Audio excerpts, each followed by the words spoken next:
நம்ம daily reels பார்க்கறதுனால நம்மளோட மூவி வாட்சிங் எக்ஸ்பீரியன்ஸ் எந்த அளவுக்கு அஃபெக்ட் ஆயிருக்குதுன்னு தெரியுமா? ஸ்டீவன் ஸ்பில்பர்க் கேள்விப்பட்டிருக்கீங்களா? ET, Jaws, Jurassic Park, Indiana Jones, AI பத்தின மூவிஸ்லாம் எடுத்தவரு.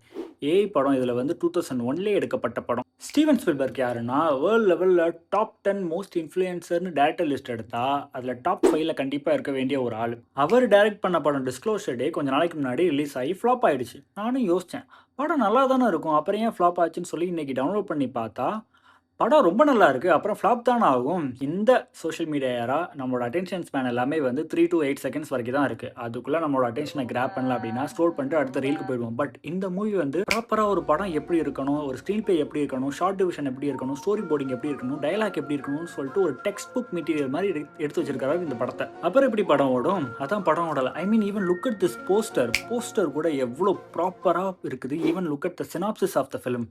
எந்த ஒரு கதை எதையுமே வந்து ரிவீல் பண்ணாம எவ்வளோ அழகான ஒரு சினாப்சிஸா இருக்குது. ஆனாலுமே கூட படம் ஓடாததுக்கு இது ஒண்ணு தான் காரணம்.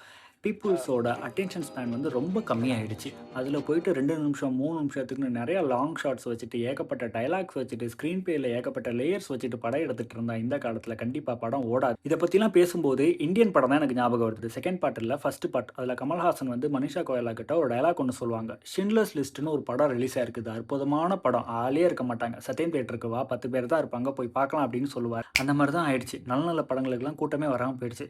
இதில இன்னொரு பெரிய கோஇன்சிடென்ஸ் என்னன்னா, சிண்ட்லர்ஸ் லிஸ்ட் படத்த எடுத்ததுமே ஸ்டீவன் ஸ்பில்பர்க் தான். இவ்வளோ பேசிட்டு நானே இந்த படத்த தியேட்டர்ல பார்க்காம டவுன்லோட் பண்ணி தான் பார்த்துருக்கிறேன்.